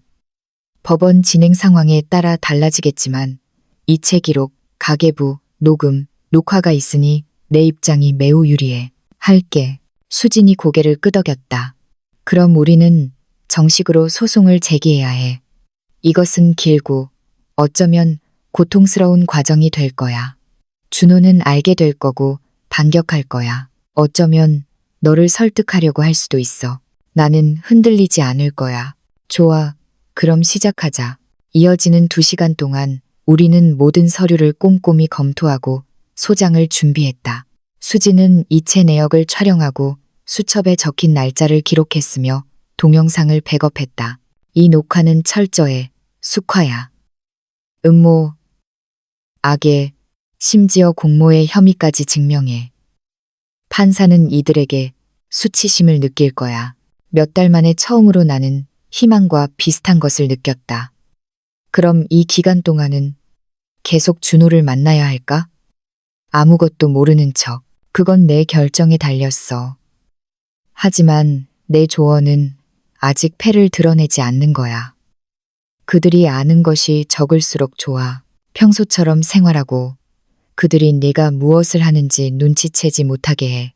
법원 소환장을 정식으로 받는 그날 그들에게 큰 놀라움을 안겨주는 거야. 좋아할 수 있어. 그리고 한 가지 더, 숙화야. 마음의 준비를 해야 해. 이것은 너와 준호의 관계를 완전히 찢어놓을 거야. 어쩌면 영원히 회복되지 못할 수도 있어. 나는 침묵했다. 이 말의 무게를 느끼면서 수지나 관계는 이미 오래전에 깨졌어. 나는 그들이 몇 년 전부터 시작한 일을 공식적으로 마무리하는 것뿐이야. 수진의 사무실을 떠날 때 나는 서류 뭉치와 명확한 계획을 가지고 있었다. 오랫동안 처음으로 내가 통제권을 쥐고 있다고 느꼈다. 이어지는 날들은 이상했다. 나는 평소처럼 지냈지만 모든 것이 다르게 느껴졌다. 내 집을 볼 때마다 더 이상 벽과 지붕만 보이지 않았다. 성철 씨가 나를 사랑했다는 증거가 보였다. 그가 떠났음에도 나를 보호할 수 있을 만큼 사랑했다는 증거가. 어느 날 오후 준호가 전화했다. 엄마, 괜찮아요? 우리 며칠 동안 통화도 못했네요. 괜찮아. 아들아, 바빴어. 바빴다고요? 뭐려? 내 일을 하느라. 어색한 침묵이 흘렀다. 미연 씨가 이번 주 토요일에 저녁 식사에 엄마를 초대하고 싶어 해요. 미연이 거칠애를 유지하고 싶어 하는구나. 못 가. 약속이 있어. 누구랑 약속했는데요? 어떤 친구요? 그의 끈질긴 질문에 나는 짜증이 났다. 준호야, 내가 내 사생활을 너에게 보고할 필요는 없어. 또다시 침묵이 흘렀다. 알았어요. 그냥 저희가 엄마를 너무 걱정해서요. 너무 걱정하지 마. 나는 잘 지내. 그가 더 말하기도 전에 나는 전화를 끊었다. 토요일에 나는 그들과 저녁 식사를 하지 않았다. 대신 혼자 영화를 보러 갔다. 잘 이해하지 못하는 영화였지만 나는 크게 웃었다. 휘핑크림이 듬뿍 올라간 팝콘을 먹고 탄산음료를 마셨다. 나는 자유로웠다. 영화관을 나서자 미연의 부재 중 전화 세 통이 와 있었다. 나는 답장하지 않았다. 그날 밤 잠자리에 들 준비를 하면서 나는 욕실 거울 속에 나 자신을 보았다. 내 얼굴에는 뭔가 달라진 것이 있었다. 몇 년 동안 걸려있던 그 슬픔과 체념이 사라지고 그 자리를 결단력이 대신하고 있었다. 성철 씨가 침대 협탁 사진 속에서 나를 바라보고 있었다. 여보, 나는 나직이 말했다. 나를 보호해줘서 고마워. 이제 우리가 함께 시작한 일을 내가 마무리할게. 나는 모든 서류를 옷장 안에 철상자에 숨겼다. 낡은 이불 뒤에 넣어두었다. 아무도 거기서 찾지 않을 것이다. 수지는 2주 안에 소장이 준비될 것이라고 말했다. 2주, 내가 마음의 준비를 할 시간, 내가 올바른 일을 하고 있다는 것을 확인할 시간. 날이 갈수록 나는 더욱 확신했다. 이것은 더 이상 집을 되찾기 위한 것만이 아니었기 때문이다. 나 자신을 되찾기 위한 것이었다. 투명 인간이 되기 전. 피와 살이 있던 나를 되찾기 위한 것. 성철 씨가 사랑했던 그 여자. 그가 무엇을 줄 수 있는지 때문이 아니라 그저 존재한다는 이유만으로 존중받을 가치가 있는 그 여자. 그 여자는 싸울 준비가 되어 있었다. 2주 동안 수지는 모든 법률 서류를 준비했다. 이 2주 동안 나는 마치 전장에 나갈 병사처럼 느껴졌다. 긴장되었지만 또한 놀랍도록 평온했다. 마치 자신이 올바른 일을 하고 있다는 것을 아는 것처럼. 비록 그것이 고통스러울지라도 이 기간 동안 미연은 공세를 강화했다. 매일 전화가 왔고 이유는 모두 터무니없었다. 숙화 어머니, 가습이 오른 것 보셨어요? 너무 심하죠? 그렇죠? 어머니, 제가 레시피 하나 찾았는데 어머니께 해드리고 싶어요. 내일 찾아갈게요. 아마 준호 씨가 주말에 영화 보러 가자고 초대하고 싶어 할 거예요. 나는 모두 간단한 핑계로 거절했다. 고마워, 못 가. 약속 있어. 다음에 하자. 그리고 내가 거절할 수 없고 의심을 사지 않을 초대 하나가 왔다. 어느 수요일 오후 준호가 우리 집에 나타났다. 그는 혼자가 아니었다. 수아와 함께였다. 엄마, 우리 얘기 좀 해야 해요. 내 손녀가 간청하는 눈빛으로 나를 바라보았다. 뭔가 잘못되었다. 들어와. 그들은 거실에 앉았다. 준호는 매우 불편해 보였다. 수아는 계속 고개를 숙이고 있었다. 엄마, 미연 씨랑 제가 얘기했어요. 저희가 요즘 엄마랑 너무 서먹한 것 같아서 관계를 회복하고 싶어요. 나는 팔짱을 끼고 말했다. 뭘 회복하고 싶다는 거야? 우리 관계요. 미연 씨가 이번 주 토요일에 가족 모임을 준비했어요. 미연 씨, 엄마, 남동생, 저희, 수아 모두 올 거예요. 엄마도 오셨으면 좋겠어요. 무엇을 위해서? 축하하려고요. 다시 가족처럼 지내자고요. 축하라는 단어가 그의 입에서 나오니 정말 공허하게 들렸다. 글쎄, 준호야. 내가 요즘 너무 피곤해서. 수아가 처음으로 입을 열었다. 할머니, 부탁이에요. 가주세요. 저를 위해서요. 나는 그를 바라보았다. 그의 눈빛에는 무언가가 있었다. 소리 없는 경고였다. 마치 나에게 무엇인가를 말해주고 싶지만 준호 앞에서는 말할 수 없는 것처럼. 좋아, 갈게. 준호는 한숨을 돌렸다. 잘 됐어요. 칠시예요. 아, 그리고 제발 좋은 기분으로 와주세요. 미연 씨가 이번에 정말 성공하기를 바라거든요. 그들이 떠난 후 얼마 지나지 않아 수아가 우리 집을 나서자마자 나에게 메시지를 보냈다. 할머니 조심하세요. 제가 미연 씨가 엄마랑 통화하는 걸 들었어요. 저녁 식사에서 뭔가 발표할 거래요. 뭔지는 모르겠지만 느낌이 안 좋아요. 경계를 늦추지 마세요. 온몸에 소름이 돋았다. 그러니 이것은 화해가 아니었다. 함정이었다. 홍문연이었다. 나는 답장했다. 고마워, 착한 손녀. 걱정하지 마. 할머니는 스스로를 보호하는 법을 알아. 나는 즉시 수진에게 전화했다. 수진아, 그들이 움직일 거야. 직감이 그래. 그들이 가족 모임을 열었는데 나에게 서명하게 하거나 어떤 조건을 받아들이게 할 것 같아. 어떻게 하고 싶어? 가고 싶어. 하지만 준비하고 싶어. 그럼 휴대폰을 가져가서 모든 과정을 녹음해. 그리고 절대로 아무것도 서명하지 마. 들었어? 어떤 것도. 그들이 위협하거나 간청해도 절대로 서명하지 마. 토요일은 예상보다 빨리 왔다. 나는 정성껏 옷을 차려입었다.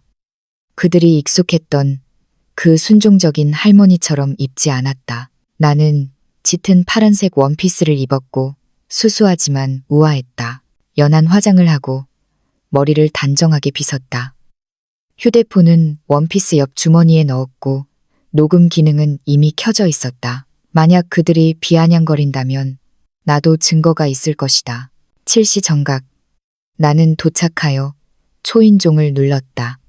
미연이 너무 과하고 가식적인 미소를 지으며 문을 열었다. 숙화 어머니, 오시니 정말 반갑네요. 들어오세요, 들어오세요. 집은 무슨 큰 경사라도 있는 것처럼 꾸며져 있었다. 향초, 부드러운 배경음악, 고급 식탁보와 크리스털 잔이 깔린 식탁. 고은숙 씨는 이미 와 있었고 안방 소파에 여주인처럼 앉아 있었다. 그녀는 내 뺨에 키스했는데 값비싼 향수 냄새와 위선이 가득했다. 숙화 어머니, 정말 아름다워 보이시네요. 이 원피스 정말 잘 어울리세요. 고마워. 준호는 부엌에서 음료를 준비하고 있었다. 수아가 몰래 나에게 눈짓하며 자기 옆에 앉으라고 했다. 미연의 남동생 건우와 그의 아내 하윤도 뒤이어 도착했다. 어색한 안부 인사, 가식적인 미소, 어색한 잡담, 모두 자리에 앉아 미연이 와인 쟁반을 들고 나왔다. 저녁 식사 전에 먼저 건배하고 싶어요. 모두가 잔을 들었다. 나도 내 잔을 들었지만 높이 들지는 않았다. 미연이 말을 시작했다. 오늘 밤 이 자리에 와주신 모든 분들께 감사드립니다. 이 집은 저희에게 큰 의미가 있어요. 그래서 준호 씨랑 제가 중요한 결정을 내렸어요. 나는 준호를 바라보았다. 그는 미연을 숭배하는 눈빛으로 바라보고 있었다. 자신이 그저 조종당하는 꼭두각시에 불과하다는 것을 전혀 모르는 채. 모두 아시겠지만 숙화 어머니 혼자서 그렇게 큰 집에서 사시는 건 너무나 큰 일이에요. 저희는 늘 어머니의 안전과 건강을 걱정해왔어요. 그래서 저희가 완벽한 해결책을 찾았어요. 왔구나. 이 근처에 아주 좋은 실버타운이 있어요. 환경도 좋고 간호사도 있고 활동도 많고 친구들도 있고요. 저희는 이것이 숙화 어머니에게 가장 완벽한 해결책이라고 생각해요. 침묵이 쇠덩이처럼 내려앉았다. 요양원. 내가 평온하게 물었다. 네. 어머니, 거기서는 누가 어머니를 돌봐드리니 큰 집 유지하는 걱정 안 하셔도 되고 편히 쉬실 수 있을 거예요. 그럼 내 집은? 미연과 그녀의 엄마가 눈빛을 교환했다. 그럼 집이 비게 되겠죠? 준호 씨랑 저는 그 집으로 이사 갈 계획이에요. 공간이 더 넓고 수아도 많이 컸으니 방이 더 필요하거든요. 이것이 진짜 계획이었다. 나를 쫓아내고 내 집을 차지하는 것. 그래서 그랬구나. 저희가 안내 책자를 가져왔어요. 보세요. 정원도 있고 커뮤니티룸도 있고 없는 게 없어요. 미연이 두꺼운 컬러 카탈로그를 나에게 건넸다. 나는 그것을 받아 대충 훑어보았다. 내용은 전혀 눈에 들어오지 않았다. 휴대폰은 여전히 녹음 중이었다. 괜찮아 보이네. 나는 감정 없이 말했다. 그렇죠. 게다가 가장 좋은 점은 저희가 월세를 조금 보태드릴 거예요. 물론 처음에는 그렇고 나중에는 어머니 연금으로 내야 할 수도 있지만 충분할 거예요. 고은숙 씨가 끼어들었다. 숙화 어머니, 저를 믿으세요. 이게 정말 최고의 해결책이에요. 이 나이에는 보살핌이 필요하죠. 그 집은 너무나 무거운 짐이에요. 나는 식탁에 앉은 사람들을 둘러보았다. 모두가 나를 응시하고 있었다. 마치 내가 무너지고 받아들이고 항복 문서에 서명하기를 기다리는 것처럼. 수아만 빼고 그의 눈에는 눈물이 고여 있었다. 나는 깊이 숨을 들이쉬고 아무도 예상하지 못한 일을 했다. 나는 웃었다. 이 제안 정말 흥미롭네요, 미연아. 아주 사려 깊게 계획했구나. 그녀는 자신이 이겼다고 생각하고 기뻐하며 웃었다. 어머니도 그렇게 생각하시니 정말 기쁘네요. 하지만 나에게 더 좋은 생각이 있어. 그녀의 웃음이 멈췄다. 나는 휴대폰을 꺼내 식탁 위에 놓았다. 녹음은 여전히 진행 중이었다. 우리 진실 게임이나 한잔 할까? 어때? 진실 게임요? 준호가 혼란스러운 표정으로 물었다. 그래. 예를 들어 예쁜 말로 포장된 더러운 속셈 대신 진실을 말하는 거지. 미연의 얼굴이 하얗게 질렸다. 숙화 어머니, 무슨 말씀을 하시는지 모르겠어요. 물론 알지, 미연아. 이건 내 복지를 위한 것이 아니잖아. 내가 내 집을 원하기 때문이잖아. 내가 준호를 처음 만난 날부터 너는 그 집을 원했어. 엄마, 무슨 말도 안 되는 소리를 하세요. 준호는 나를 미친 사람 보듯이 바라보았다. 나는 휴대폰을 들어 이전에 녹화했던 동영상을 찾았다. 미연과 고은숙 씨의 대화가 담긴 그 동영상. 내가 말하는 건 이거야. 나는 재생 버튼을 눌렀다. 고은숙 씨의 목소리가 식당 전체에 울려 퍼졌다. 이 집은 보수적으로 잡아도 최소 30억은 돼. 이어서 미연의 목소리가 들렸다. 그 늙은 할망구가 죽기 전에는 아무것도 할 수 없어요. 정적. 식당 전체에 죽음 같은 정적이 흘렀다. 준호는 휴대폰을 폭탄이라도 보는 듯 노려보았다. 미연은 몸이 굳고 얼굴이 창백해졌다. 고은숙 씨는 일어서려 했지만 다리에 힘이 풀렸다. 이건 당신이 우리 집에서 몰래 녹음한 거예요. 미연이 떨리는 목소리로 말했다. 우리 집이라고. 사랑하는 아가. 법적으로. 아직 내가 종신 거주권을 가진 그 집에서 말이지. 내가 그 서류들을 확인하지 않을 거라고 생각했니? 준호가 나를 바라보았다. 엄마, 이게 무슨 뜻이에요? 뜻은 말이야, 아들아. 내 아내는 계속 내 집을 차지할 계획이었어. 그녀는 나를 이용하고, 너를 이용하고, 내가 죽기를 참을성 있게 기다려서 너와 내가 함께 일군 모든 것을 팔아버리려고 했어. 그게 아니에요. 미연이 변명하려고 했다. 뭐가 아니라는 거야? 다 녹음되어 있잖아. 내 목소리 그대로. 나는 일어섰다. 모두가 나를 다른 사람 보듯이 바라보았다. 어쩌면 나는 정말 변했을지도 모른다. 나는 요양원에 가지 않을 거야. 나는 내 집을 떠나지 않을 거야. 그리고 나는 너희가 원하는 그 그림자로 계속 살지도 않을 거야.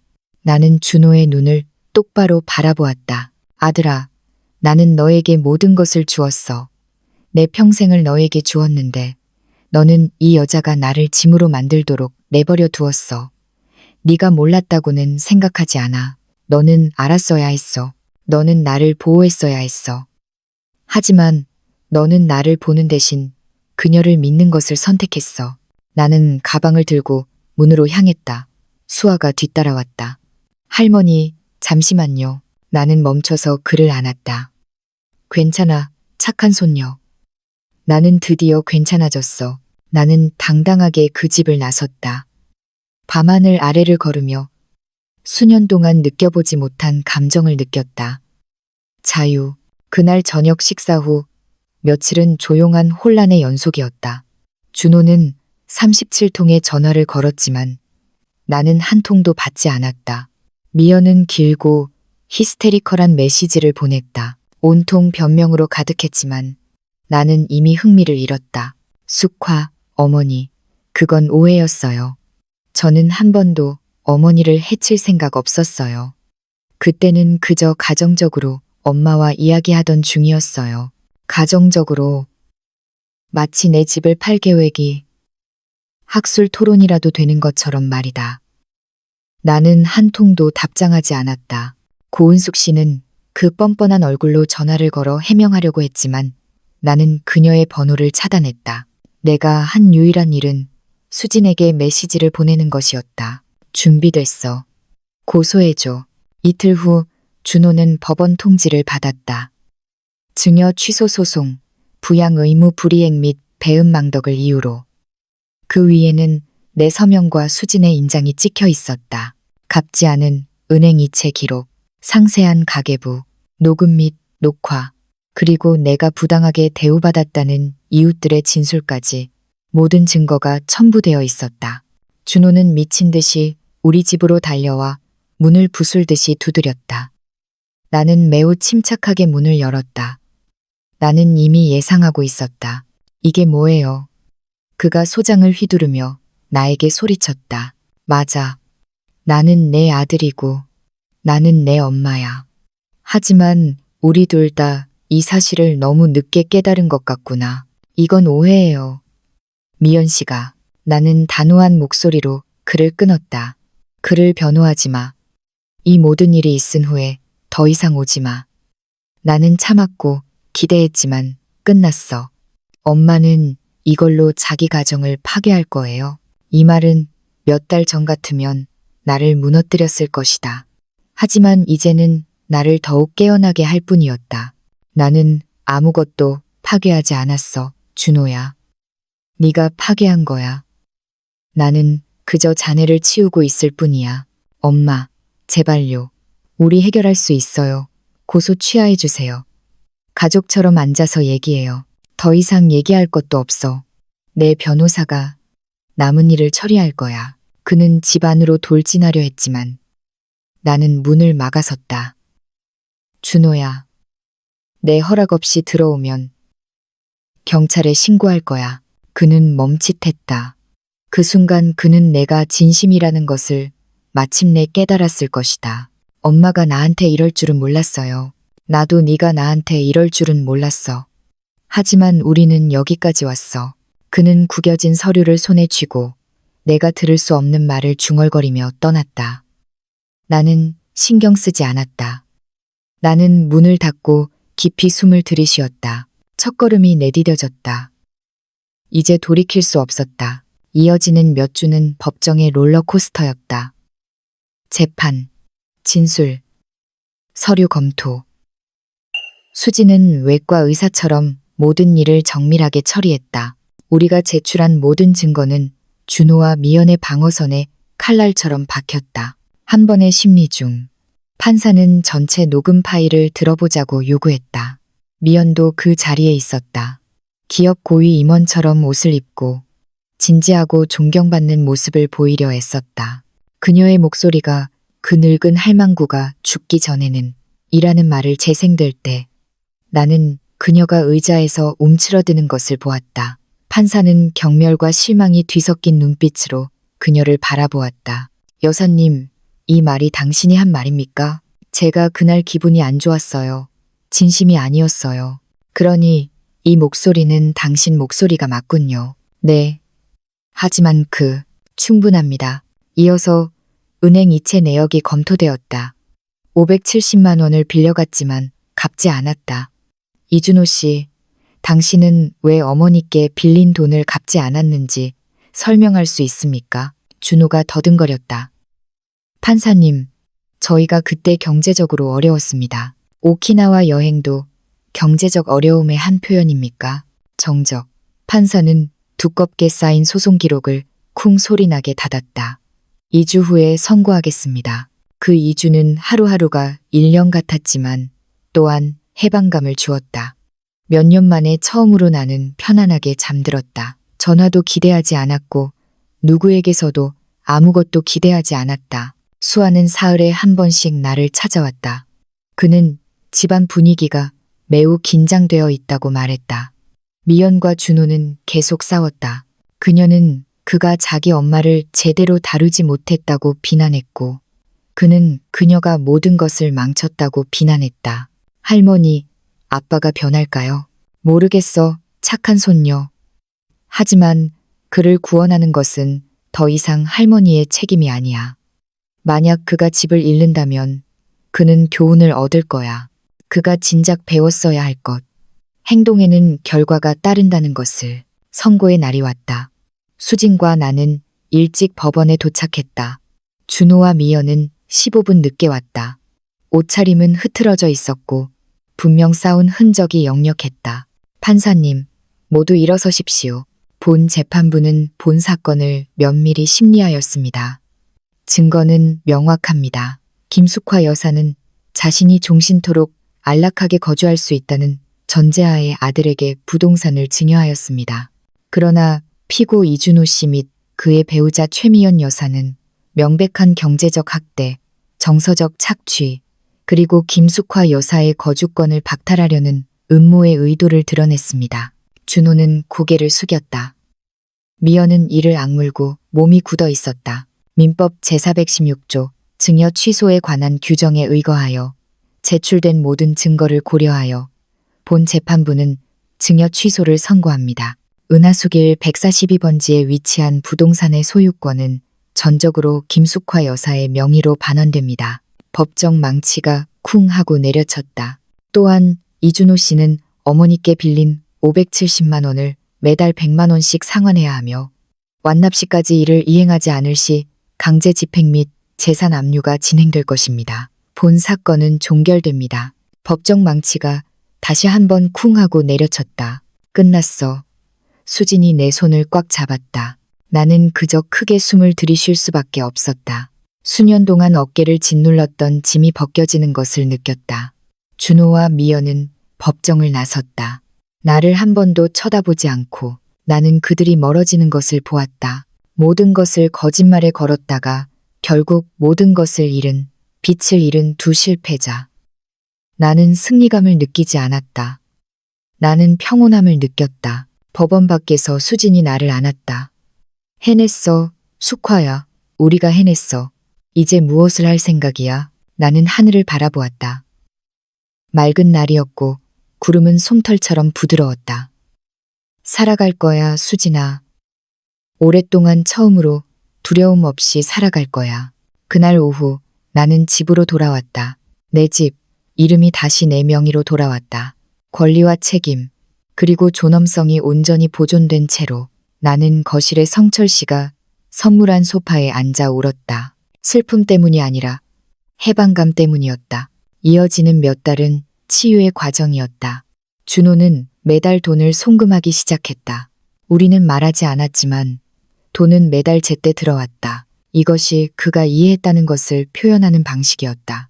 수아의 말에 따르면 미연은 이혼을 신청했다. 그녀는 패배의 수치심을 견딜 수 없었고 모두가 그녀의 진짜 모습을 알게 된 것을 견딜 수 없었다. 그녀는 준호의 집을 떠나 친정으로 돌아갔다. 준호는 다시 혼자가 되었다. 수아는 이것이 그에게 가장 좋은 결과라고 말했다. 그는 심리 상담을 받고 있었다. 할머니, 아빠가 자신이 어떻게 이렇게 변했는지 이해해야 한다고 말했어요. 그가 도움을 구한다는 것이 기쁘구나. 언젠가 그를 용서할 거니? 나는 생각했다. 모르겠어, 수아야. 하지만 내가 더 이상 그의 죄책감을 짊어지지 않을 것이라는 것은 알아. 그것은 그의 숙제야. 그가 그것과 함께 사는 법을 배워야 해. 판결이 있은 지 6개월 후의 어느 토요일. 누군가 내 문을 두드렸다. 준호였다. 혼자였다. 미연 없이, 핑계 없이. 붉은 카네이션 한 다발을 들고 있었다. 엄마, 들어갈 수 있을까요? 나는 그를 오랫동안 바라보았다. 나는 더 이상 나를 배신한 아들을 보지 않았다. 나는 길을 찾으려는 부서진 남자를 보았다. 그럴 수 있어. 하지만 정말 이야기하고 싶을 때만, 무언가를 요구하거나 변명하러 온 것이 아닐 때만 들어와. 그냥 이야기하고 싶어요. 맹세해요. 나는 문을 열었다. 나는 우리가 예전으로 돌아갈 수 있을지 모른다. 아마 안 될 것이다. 하지만 어쩌면 우리는 새로운 관계를 만들 수 있을지도 모른다. 더 정직한 관계를. 나는 커피를 끓였다. 2잔 모두 설탕을 넣었다. 그가 좋아하는 방식대로 몇 년 만에 처음으로 우리는 진정으로 대화하고 있었다. 결말. 그 판결 이후 1년이 지났다. 내 집은 여전히 내 것이다. 날들은 평온하고 예전에는 눈치채지 못했던 소소한 행복들로 가득하다. 아침 커피, 이웃들과의 수다, 매주 일요일 수아의 방문. 준호와 나는 정중한 관계를 유지하고 있다. 예전처럼 친밀하지는 않지만 진실된 관계다. 더 이상 가식도 거짓말도 없다. 약간 아프지만 예전처럼 거짓말 속에서 사는 것보다 훨씬 낫다. 수아는 매주 성실하게 나를 찾아온다. 그는 나에게서 배우고 싶다고 말한다. 자신이 누구인지 결코 잊지 않도록 가르쳐 달라고. 어느 일요일, 우리는 정원에서 차를 마시고 있었다. 그가 나에게 물었다. 할머니, 언제 반격해야 할지 어떻게 아셨어요? 더 이상 잃을 것이 없다는 것을 깨달았을 때였어. 착한 아이. 가장 최악의 외로움은 혼자 있는 것이 아니라 너를 투명인간처럼 느끼게 하는 사람들로 둘러싸여 있을 때라는 것을 깨달았을 때였지. 후회하지 않으세요? 그들과 맞선 것을요? 나는 웃었다. 수아야, 나는 많은 것을 후회해. 너무 오랫동안 침묵했던 것을 후회하고, 존중받아야 할 때 동정심을 받아들였던 것을 후회하며, 엄마나 할머니가 되기 전에 내가 누구였는지 잊었던 것을 후회해. 하지만 내 존엄성을 되찾은 일은 결코 후회하지 않아. 수아가 나를 안았다.